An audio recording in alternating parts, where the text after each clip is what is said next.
안녕하세요. 전 세계에 계신 베테랑 학부님 여러분. 저는 SAT를 가르치는 토니권입니다. 지금부터 2022 베테랑스 여름 특강 SAT 설명회 시작하겠습니다. 이번 설명회 총 2부로 구성을 했고요. 1부에서는 올해를 마지막으로 폐지가 되는 페이퍼 SAT 전략에 대해서 말씀드릴 거고요. 그리고 2부에서는 많은 분들이 궁금해하시죠. 디지털 SAT가 어떤 모습일지에 대해서 구체적인 방향 제시해 드리도록 하겠습니다. 우선 1부부터 출발하겠습니다. 처음부터 중요한 정보 드리고 시작할게요. 총 4작품을 오늘 설명회 때 말씀을 드릴 텐데요. 바로 올해 2022년도 SAT 리딩 문학 지문의 출제가 예상되는 작품입니다. 우선 왼쪽에 보시면 빠친코라는 작품이 있고요. 그리고 두 번째 The Surrendered라는 작품이 있습니다. 이 두 작품 잘 봐주셔야겠고요. 그리고 나머지 두 작품은 제가 설명의 후반부에 자연스럽게 공개를 하도록 하겠습니다. 자, 그러면 왜 갑자기 문학 작품 얘기냐 하실 수 있겠는데, 바로 지난 12월, 작년 12월에 출제됐던 SAT 시험 때문에 그렇습니다. 이 12월 시험이 상당히 중요한 게 뭐냐면, 그 다음 연도의 문제 방향, 출제 방향과 지문의 출제 방향에 대해서 점칠 수 있는 아주 중요한 자료가 되는 시험이 바로 매해 마지막 시험, 12월 시험이 되겠습니다. 따라서 그 12월 시험을 면밀하게 분석하고 그 다음 연도에 시험 볼 학생들에게 학습의 방향을 제시해 주는 게 매우 중요한 포인트가 되겠는데, 12월 시험의 출제 경향 크게 세 가지로 이렇게 제가 요약을 해드릴 수 있을 것 같아요. 첫 번째로 히스토리 지문입니다. 최근 3개년도 정도 출제가 됐던 히스토리 지문 중에서 가장 난도가 높았던 지문이 출제가 됐어요. 퀸에 대한 캐나다의 뷰에 대한 그런 더블 패시지가 출제가 됐는데, 학생들이 이 지문 공략에 아주 큰 어려움을 겪었을 거라고 보고요. 그리고 두 번째 특징은 사이언스 패시지에서 차트와 그래프 문제가 있는데, 보통 A, B, C, D 선택지, 그러니까 answer choice에서 보통 4줄 정도가 출제가 됐습니다. 그런데 이번 12월 시험에서는 특이하게도 각 answer choice, 각 선택지별로 6줄 정도가 되는 그런 문제가 출제가 됐습니다. 이게 무슨 얘기냐면 우리 학생들이 A, B, C, D 선택지를 읽는 데만 해도 총 24줄의 독해를 해야 된다라는 상당히 시간을 많이 잡아먹는 문제가 출제가 됐다라는 경향을 볼 수 있겠고요. 그리고 마지막으로 상위권 학생들이나 아니면 실력이 조금 부족한 학생들이나 문학 지문 공략에 대부분 실패를 했다. 그렇기 때문에 올해 2022년도 SAT, 페이퍼 SAT를 끝내는 데 있어서 그 어느 때보다도 문학 지문의 공략이 중요해졌다라는 말씀을 드리는 겁니다. 그래서 지금부터 면밀하게 알아보도록 할게요. 지금 보여드리는 작품들은 2016년도부터 2019년도까지 SAT 문학 지문에 출제됐던 작품들 제가 일부만 가지고 왔습니다. 우리가 알고 있는 유명한 대작가들 그리고 그들의 대표작들이 대부분 포함되어 있습니다. 에이미 텐도 보실 수 있겠고요. 그리고 조지 엘리엇 있고요. 이사벨 알란데, 제인 어스틴, 그리고 마이클 샤본도 있고요. 줄리아 알바레스, 마지막으로 준파 라이리, 이런 아주 유명한 작가들과 그들의 대표작들이 대부분 출제가 되었고요.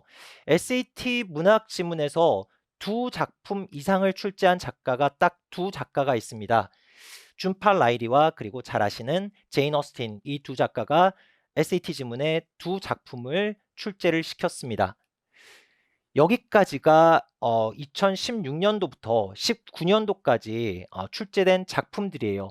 자, 뉴 SAT 문학 지문의 공통된 특징들, 이런 작품들의 공통된 특징이 총 5가지 정도로 요약을 할 수 있겠어요. 첫 번째, 이민자 가정의 서사를 다룬 작품들이 대부분 출제가 됩니다. 그리고 두 번째, 최근 20년 동안 퓰리처상, 그리고 부커상이죠. 부커상의 최종 수상작, 그리고 마지막으로 경합을 했던 후보작, 이런 작품들이 출제가 되는 경향성을 보이고요. 그리고 세 번째, 중남미와 인도 계열 작가를 컬리지 보드는 매우 선호를 한다. 그리고 네 번째, 뉴욕타임즈의 올해의 책에 선정된 작품들 주요 출제 대상이 되겠고요. 마지막으로 노벨상 수상한 작가들 중에 여성 작가들의 작품을 유심히 볼 필요가 있습니다. 지금 이 5가지 경향성이 바로 16년도부터 19년도까지 출제되었던 SAT 문학 지문의 공통된 특징입니다. 그런데 코로나 시대인 2020년부터 21년도까지 2개년 동안 출제 경향이 확 바뀌었습니다. 보시면 제가 일부를 가지고 왔는데요.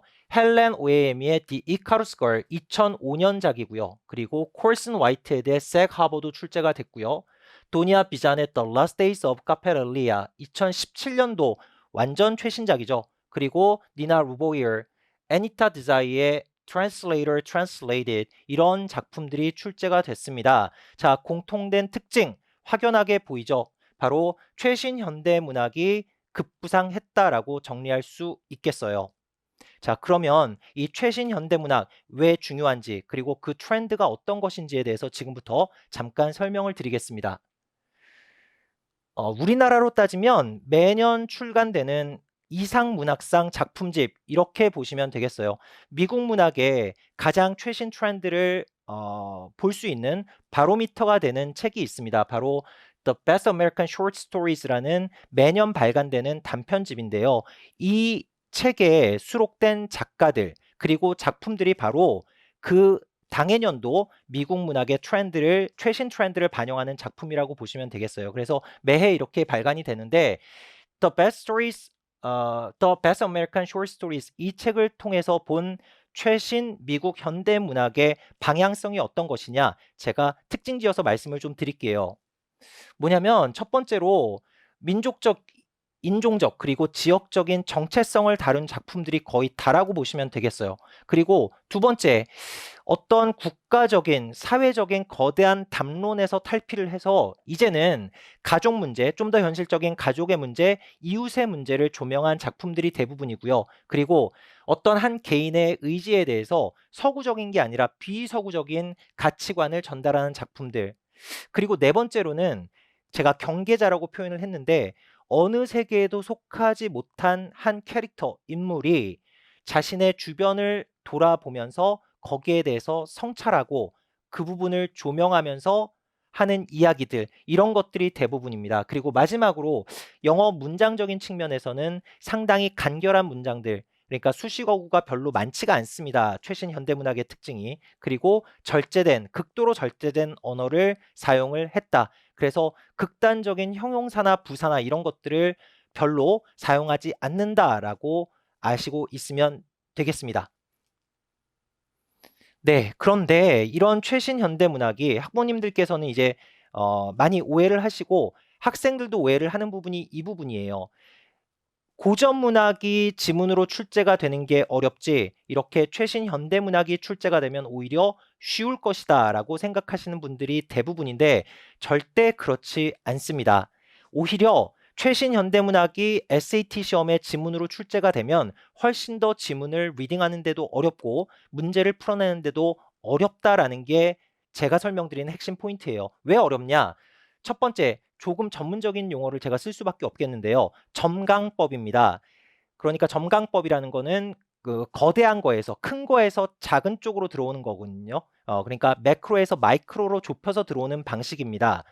예를 들어서 이를테면 학원에서 수업을 받는 학생들의 모습을 어떤 씬에서 문학에서 표현을 한다라고 했을 때 처음 시작이 어, 교실 밖에서 어떤 햇살이 비춰서 들어오는 창문으로 들어오는 장면부터 시작을 해서 선생님이 수업을 열정적으로 열심히 하는 모습 그리고 학생들 전체가 책상에 앉아 있는 어떤 오버뷰 이런 식으로 순서로 가다가 어떤 특정 학생으로 좁혀 들어갑니다. 어떤 한 남학생이 끄적끄적 선생님 수업은 듣지 않고 끄적끄적 낙서를 하고 있고 그 학생의 내면에 어떤 생각을 하고 있는지 자세하게 묘사를 하게 되는 거죠. 이게 대표적인 점강법스러운 표현이 되겠어요. 자, 이렇게 되면 어떤 문제가 생기냐면 일단은 가장 중요한 게 캐릭터 간의 빠른 관계 파악이 어렵습니다. 여기서 캐릭터 간의 관계라는 건 단순히 엄마, 아들, 뭐 이모, 고모 이런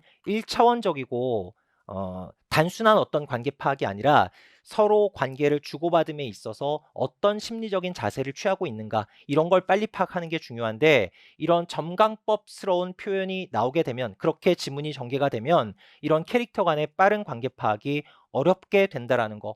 그리고 가장 중요한 건데 극도로 절제된 언어를 사용하는 게 최신 현대 문학의 특징이라고 했어요. 그렇기 때문에 그럼에도 불구하고 대부분 최신 현대 문학들은 아주 복합적이고 다층적인 주인공의 심리를 묘사를 하게 됩니다.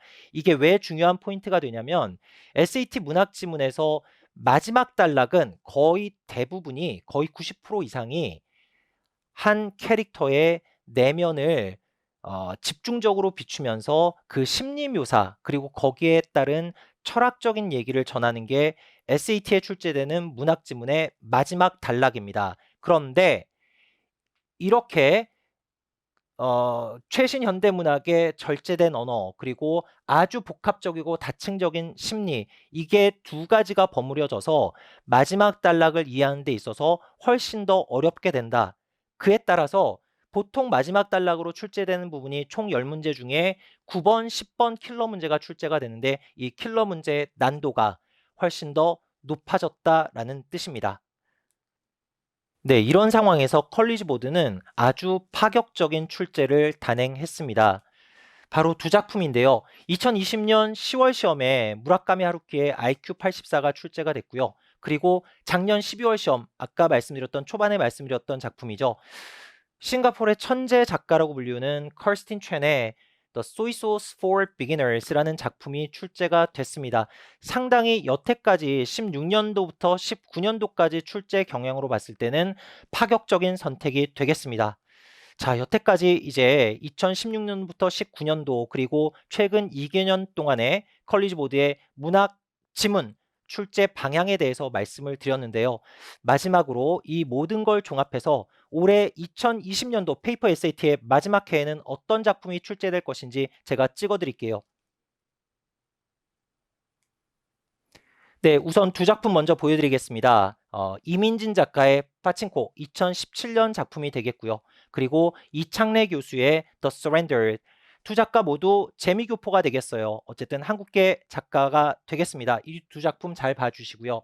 그리고 나머지 두 작품입니다. 이시구로 카즈오의 When We Were Orphans 2000년도 작품이 되겠습니다.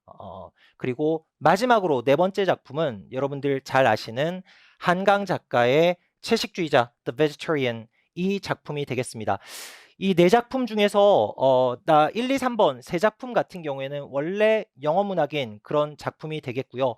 한강의 채식주의자 같은 경우에는 여러분들 잘 아시다시피 우리말로 나와서 완전히 빅히트를 쳤던 작품이고 그리고 이제 미국으로 건너가서 아주 미국 문단 내에서 큰 호평을 받으면서 한국 문학이 미국 문학을 침공했다, 공습했다 이런 표현까지 들을 정도로 파격적인 작품으로 인식되면서 큰 미국 문단 내에서 호평을 받고 있는 그런 작품이 되겠습니다. 자, 그래서 이민진의 파친코 그리고 이창래 교수의 The Surrendered 그리고 이시구로 카즈오의 When We Were Orphans 그리고 마지막으로 한강의 채식주의자 이 네 작품 저희 베테랑스가 이번에 2022년도 SAT 문학지문으로 출제가 예상되는 네 작품으로 꼽겠습니다. 자, 여기까지 1부 순서 마치도록 하겠고요. 이제 이어지는 2부에서 디지털 SAT에 대한 자세한 설명 드리도록 하겠습니다. 감사합니다.